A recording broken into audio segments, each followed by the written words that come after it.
Comrade Moshé, thank you for joining me. I would like to explore the roots of the Gaza war, the political dynamics inside Israel, the humanitarian situation, and the possibilities, if any, for a lasting peace. I also want to hear your personal perspectives as someone who was born in Israel, but I was born in Palestine, Israel. When I was born, Israel did not exist. Absolutely correct. As someone who was born in Palestine, but now viewing the events from abroad. Therefore, let me start the first question this way. From your perspective, what were the root cause of the current Gaza war? When I say current, I mean, and lasted up to October 25. So this is my first question that I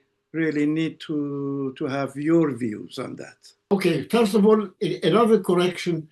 The war is still on. The war is not finished. There is a so-called ceasefire, but the way it is managed is that Hamas has ceased fire more or less, but Israel is firing. So they cease, Israel fires. But as for the roots, first of all, I also want to express my happiness to be with you and to talk to you. It is my pleasure. Thank you. Talking about the roots, it is a question how far back you go. The roots go far. First of all, let us do the first approximation. Okay. The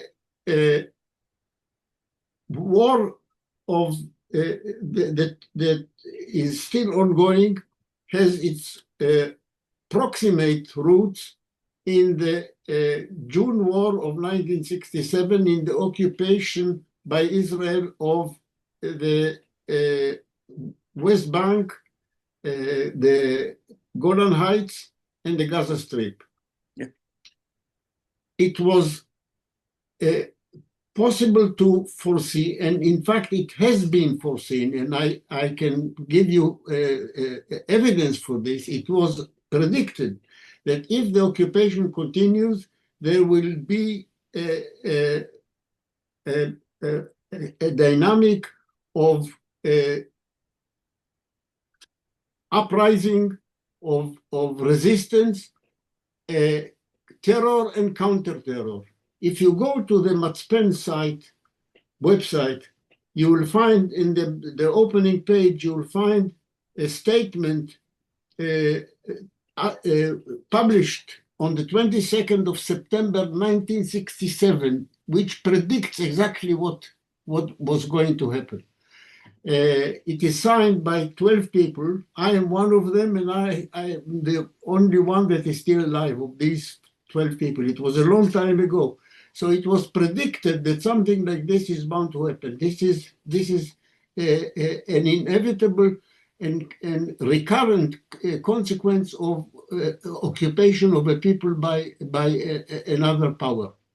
So this is the proximate route, but the real fundamental reply to your question, the real route is the Zionist project of colonization, which started to take shape in about the beginning of the 20th century. And it has been going on for now more than 120 years. It is a colonial conflict between the colonization of the Zionist project, which is embodied and in the state of Israel, which is both a product and an instrument for further colonization. It is an ongoing process which has not reached its end yet. It is still a work in progress. And this current war is an episode in this long-lasting colonial conflict. Right.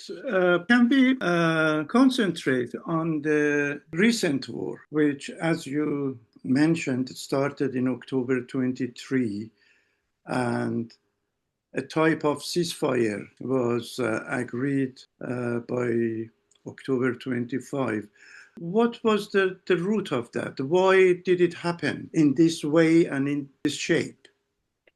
It happened because it is the recurrent practice of the Zionist project and of the State of Israel to exploit every opportunity, every pretext, every apparent cause for furthering the long-term aim of Zionist colonization, which is ethnic cleansing. You have to understand that Zionist colonization is of a specific type for which the indigenous population are surplus to requirement. Let me give you an example to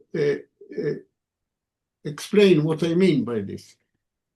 Compare the colonization of South Africa with the colonization of Australia. In the case of South Africa, the indigenous population was a resource. It was a source of labor power. The economy of the colonial regime in South Africa under apartheid used the indigenous population as a source of labor power. It was a necessary resource for this colonization. In Australia, things were quite different. The indigenous population was not used as a main source of labor power. The direct producers were themselves settlers. And so you see the trajectory of development, the different trajectories of development of these two types of colonization. Zionist colonization, for reasons that are very easy to understand from the beginning, was following the type of colonization like in Australia, like in parts of North America, for which the indigenous population was surplus to requirement. It was from the beginning and occupied the minds of the leaders of the Zionist project what to do with the native population, how to get rid of it, in other words. Their aim from the beginning, and it is found in the discourse of the Zionist project from the very beginning, was ethnic cleansing. They didn't use this term ethnic cleansing at the time. It was this term was invented, I think, in the 20th century, apropos of the civil war in former Yugoslavia, if I'm not mistaken. Anyway, yeah. When the Zionist project was beginning and its strategy was discussed, they used the term transfer. If you look at the Zionist literature, then the Zionist discourse, you will find them discussing transfer, which means what we call nowadays ethnic cleansing of the indigenous population.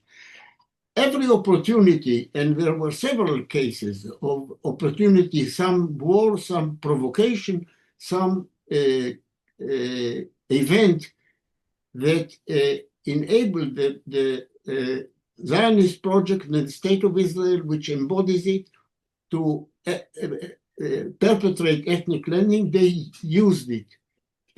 The latest example was the attack by Hamas on the 7th of October 1923, which created a shock and a feeling of wish for revenge in the Israeli population, and the leadership very soon exploited this situation to perpetrate a war to perpetrate what, as I said, in Zionist discourse is referred to as transfer of population. The method was genocide. I would like to add that in the years leading to this event, I predicted that they are preparing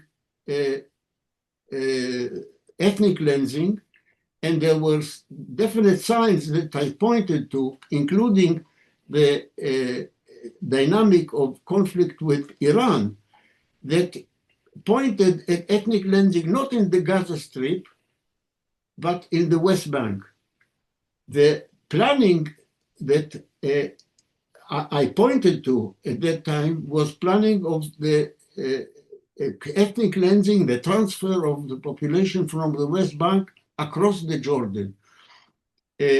For this, the conflict with Iran was suitable to provide a pretext and a smoke of war and critical situation in the area, which would enable ethnic cleansing. You can see that this prediction is actually becoming evident at present, where the action of the Israeli regime is pointing at fulfilling of these long-held plans of transferring population from the West Bank to possibly to across the Jordan. In a way, the attack of Hamas of 7th of October 1923 came as an unexpected event. They did not expect it. The Israeli regime, there is every sign that shows that the Israeli regime thought that the situation in Gaza is under control. The population of Gaza is, as it were, in a box and will not create any immediate problem for the Israeli regime.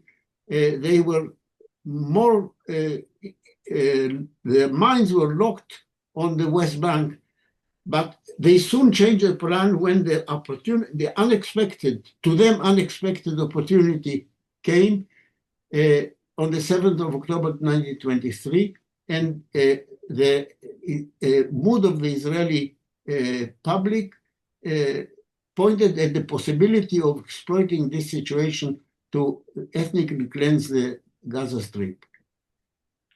Yeah, thanks. You mentioned a lot of important points when you started from 1967, and also then you concentrated on the recent war. Having said what you mentioned, how Israeli government changed since this event on 7th of October 23, and also how would you describe the political climate inside Israel today, especially for those dissenting voices? We hear now and then that there are large groups of people standing in front of the Knesset or governmental offices, and they protest to the policies of government. Some of them are about releasing the hostages, but they were not all about that. They had some problem with the policies of the present government, and they wanted change of direction. What do you think about the whole change in the population inside Israel? Well, the change in the political climate inside Israel, which arouses some internal conflict and internal protest, started before the war. It started from the year previous to, I think, the last elections of 2022. The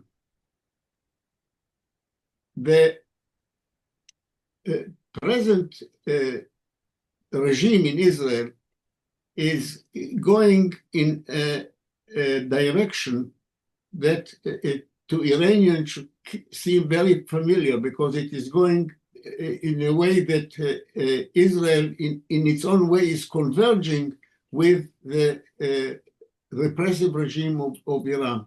It is becoming more authoritarian and more theocratic. This process started long ago, independent of the war only exacerbating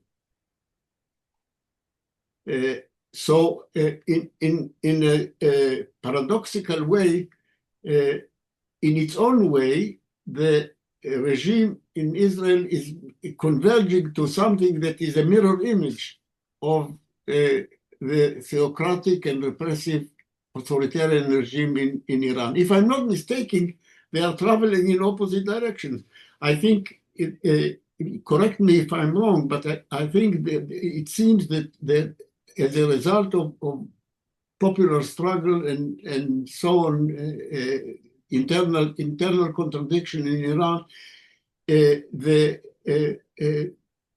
climate is going away from authoritarian. The regime is forced to make concessions, both in terms of theocracy and in terms of autocracy. I may be wrong, but it seems to me, as an outsider, that the popular forces are gaining some modest improvements in this. You're absolutely correct. When you finish, I will add what is happening in Iran. Okay. But please continue. If I'm right, then what is happening in Israel is exactly the opposite. It is moving in the opposite direction, both in terms of theocracy, in terms of religiousification of public life and imposition of religious norms, and in terms of suppression of freedom of speech and other freedoms of human rights and so on. So we are moving towards a direction that the most theocratic and repressive regime in the Middle East will be in Israel. This is moving in this direction. It is not fully reached this, but it is unmistakably moving. And of course, this creates some internal opposition.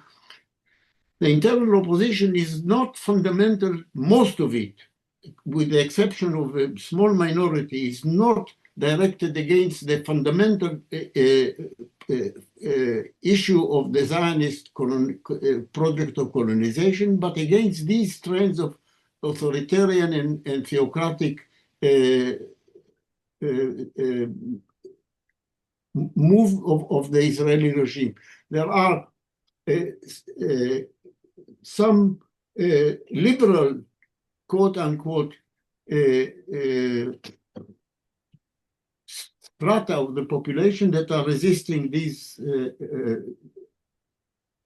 processes, and this has given rise in the year leading before the 7th of October 1923 to clashes and to demonstrations. The demonstrations continued, as you indicated, during the war,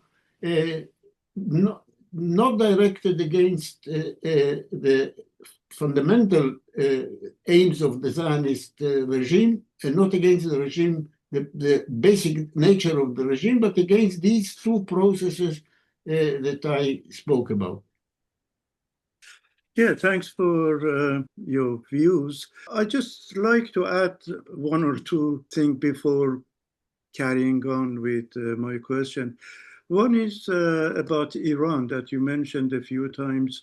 Unfortunately, in my view, since the Islamic Republic took power in Iran, they had a very, very antagonistic position against Israel and giving some jargons and slogans saying that we are going to obliterate the whole Israel, we are going to take the map of Israel, to take it away from the map, and nonsenses like that, especially one of the previous presidents of Iran, which was Ahmadinejad. Exactly, everybody in the world knows him. Ahmadinejad was saying so much nonsenses that wouldn't help to the politics of region, wouldn't help the life of Iranian or the settlement of the problems inside Iran. The second issue is about the changing mood in present regime at this moment, which, as you rightly said, is going to be a little bit more aware of the situation and not repressing the way that used to do before 3 years ago, 3 years and on. In my view, it all has come due to the fight of different groups of Iranian, not only political groups, but many civil groups who are fighting for their life, for their future, especially women in Iran. They had a very, very brilliant fight and refusing pressure of the government.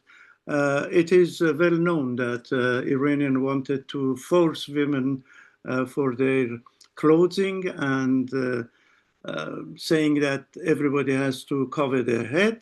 They refused to accept it in a way that not the president, not the other source of powers in Iran, nobody could force them to do it. They gave a lot of courage, life, imprisonment, but they didn't stop. And because of the cost of living in Iran is out of any scale that you want to standardize it. Inflation is high. There is no job for everybody, no water, no clean environment. Nothing is in order. Therefore, people are pushing for more, and the government of Iran understands that if they want to suppress more, they are playing with their own existence. Yeah. That's one of the reasons that they are very, very quietly taking steps back. And it's the law of opposite forces that when one goes back, the other one comes forward. Yes. And yes. I can say personally that it's hopeful. And as you mentioned, in Israel, the government is doing reverse. And I believe that in the very, very near future, we might hear very hopeful news from Iran.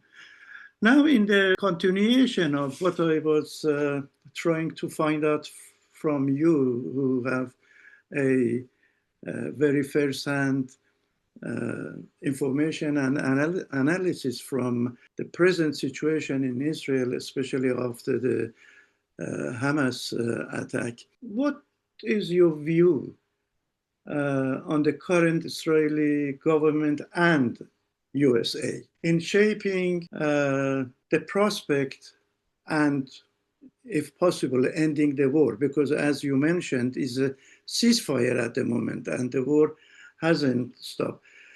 So one question is about Israeli government and USA plan, and the other maybe a complementary question, is the policy of US and European government influencing the direction of the war. Well, so, I think as far as the most important European governments, that is to say, Germany, France, and United Kingdom, they don't play any independent role in this. They are subservient to the United States, and their subservience has become even more open and more revealed under the present administration of Trump. The way they prostrate themselves in front of Trump, they, excuse me for the expression, they lick his arse. He uses this expression himself, I'm quoting him, shows that they don't play any independent role in this respect. So, as far as the alliance between the United States and Israel, I think there is no sign for the time being that it is weakening. In fact, the so-called peace plan that Trump published, I mean, is no such thing. It is a piece of paper with no detail of how to implement the wishes that are stated there, or the aims that are stated there, and when any mention of means and timetable for implementing it are missing. And in fact, the only part that has been really implemented is Hamas giving up the hostages. That this has nearly been completed now. So that has been implemented. The later stages have not been implemented, and I doubt very much whether any of them are going to be implemented. For example, the United States Trump plan speaks about the interim stabilization force that will replace Israel as in policing the Gaza Strip. No country has volunteered to serve. It was mentioned that some countries would play a part in this. No country is stupid enough to insert itself in this kind of worms to risk its soldiers in policing the masses of Palestinian destitute Palestinians in the Gaza Strip. This has not been implemented. There is no sign that it is going to be implemented, and if it is, then it is going to only make the situation worse. In fact, Israel has remained in direct control of most of the Gaza Strip, and is continuing to decimate the Palestinian population. They're carrying on on slightly reduced scale its project of ethnic cleansing. Well, thank you very much. Let me, Comrade Moshé, ask you a question that I have asked you before, but I think at present time it's so important on the situation of two-states solution, because it's on the table at the moment. Many people who are interested in the politics of the region are trying to find a solution. What is your opinion on the two-state solution? The two-state solution is a two-state illusion. It is a deception. It is not going to happen. If it were to happen, it would be highly inequitable because it doesn't speak really about two states with equal rights. It speaks about an Israeli nuclear power in the Middle East next to a Palestinian enclave, which is more like an Indian reservation. But that is to say, if it were implemented, but it is not going to be implemented for two reasons. First of all, it is not physically feasible. And secondly, it is not politically possible. It is not physically possible because if you look at the map, the Israeli regime, not only this particular government, but the Zionist regime since the war of 1967 almost immediately started to colonize the territory of the West Bank, and in order to make the establishment of a contiguous Palestinian state impossible. If you look at the map now, it is not more possible to found the Palestinian state, even a mini state on the West Bank, than it is possible to found it on the moon. So it is not physically possible, and it is not politically possible because the Israeli Zionist regime will not allow it. In order to implement it, you would have to overthrow the Zionist regime, and nobody is going to do it right now. So this is a mere deception that is allowing various politicians to sound positive about something that they know very well. Anyone who looks at the map, anyone who is aware of the realities of Israel-Palestine will tell you that it is not feasible, even in physical terms, to talk about properly speaking, a Palestinian state next to Israel. Okay, if it's not possible, do you think that history is prepared to accept a type of federal government? A type of? Federal. Look, any reasonable resolution of this long-term conflict will have to start with the nature of the conflict. That is to say, it is a colonial conflict, and so it is. It can only be resolved by decolonization, which means in this case de-Zionization of Israel. That is to say, overthrow of the Zionist regime.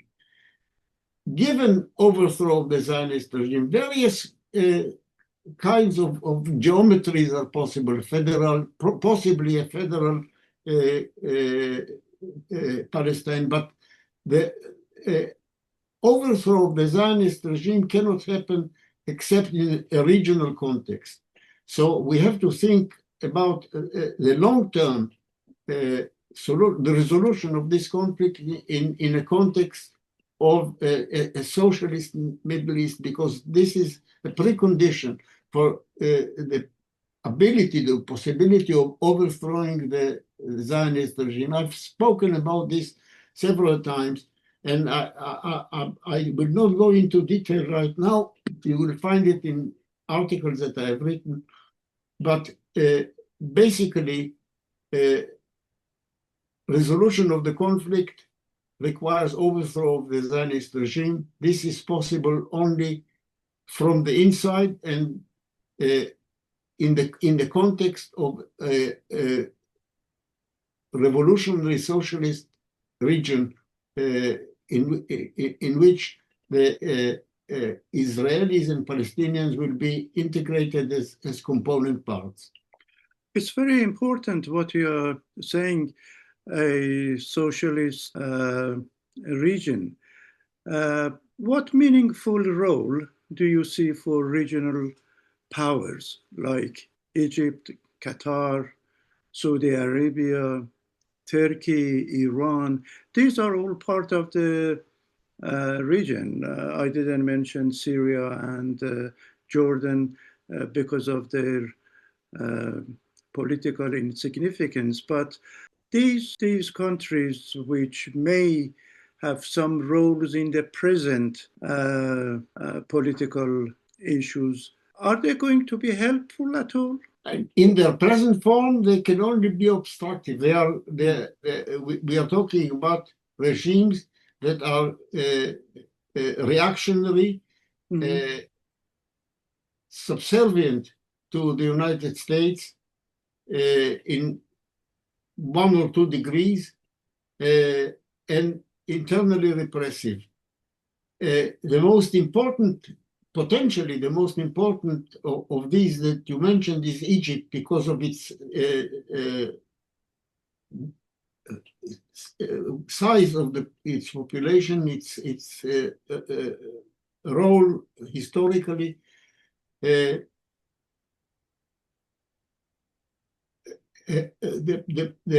process of class struggle in Egypt is intimately connected also with the Palestinian issue. Anyone who has followed the events in Egypt in the last decades, going back to the Arab Spring of 2011, will know, and even previous to this, will tell you that there is a sharp disjuncture between the policy of the Egyptian regime, which is highly repressive, and the wishes and the aspirations of the masses, which are to a large extent motivated by solidarity with the Palestinian people. Yeah, Turkey has recently been involved in the politics of the region, which is affect Israel. What do you think about future of Turkey in the region? I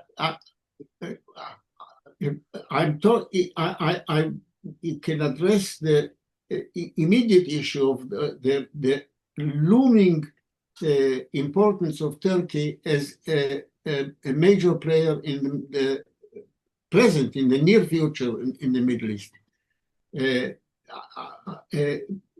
Just a moment ago, we spoke about the long-term processes of class struggle in Egypt and so on. In the present situation, Egypt is not playing any important role. It is completely subservient to the United States and is not challenging the hegemony of Israel, which is obviously the local hegemon in the area. The local power that to some extent challenged this hegemony was Iran, but Iran has been drastically weakened in recent times. I don't need to go into details.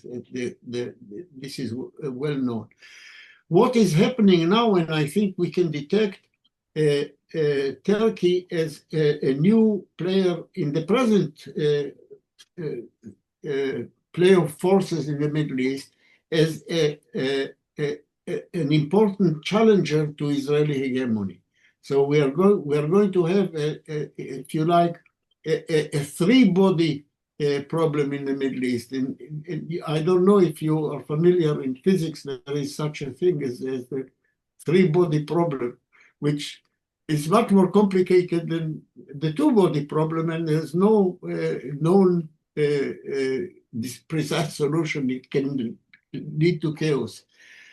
What we have now emerging, I think, in the Middle East is, in addition to the interplay between the Israeli hegemon and the very much weakened Iranian challenger to this hegemony, a new important power in the shape of Turkey that is making some moves which challenge the Israeli hegemony. Turkey has, under Erdogan, is displaying some ambitions to play a more important role in the region.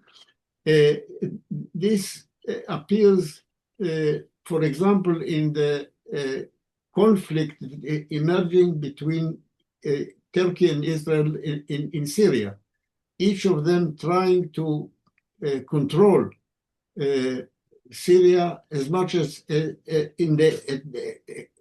obviously at the expense of the other. Israel is now occupying a big chunk of Syria, southwest Syria, quite near the capital Damascus, whereas Turkey is being the sponsor of the new regime under Shalom. So there is an emerging conflict of interest between Turkey and Israel there, and it will be interesting and very difficult to predict how the interplay between the three local powers, that is to say Iran, Turkey, and Israel, is going to develop. But I mean, this is something that is going to emerge in the near term. All three of them will have to be overthrown by an eventual socialist revolution in the area.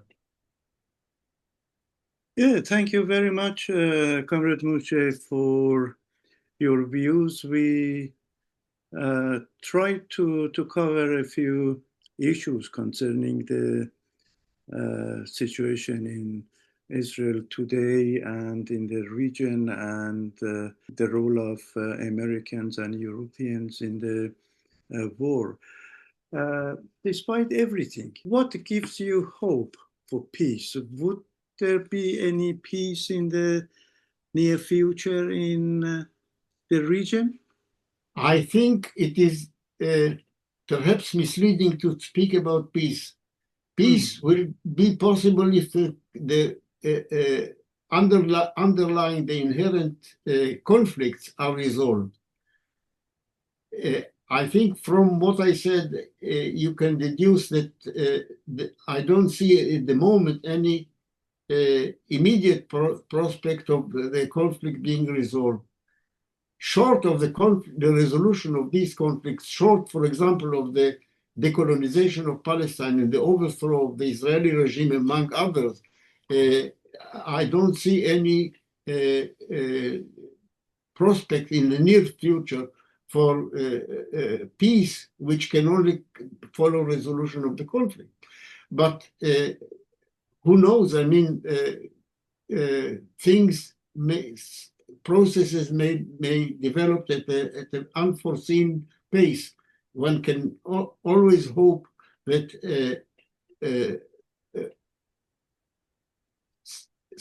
some opening for resolution of the conflict will emerge. At the moment, I don't see any sign of this in the near future. I'm afraid to be so pessimistic, but I think we have to be realistic. No, you are realistic in my view. Thank you for sharing your perspectives. These insights helped clarify the complexity of the situation and the possibilities ahead, whether it's peace or the war is going to carry on. I hope we can continue the conversation as the situation evolves, and thank you very much from me and the organization of Revolutionary Workers of Iran, Raya Kargar. Thank you. It is a pleasure speaking to you.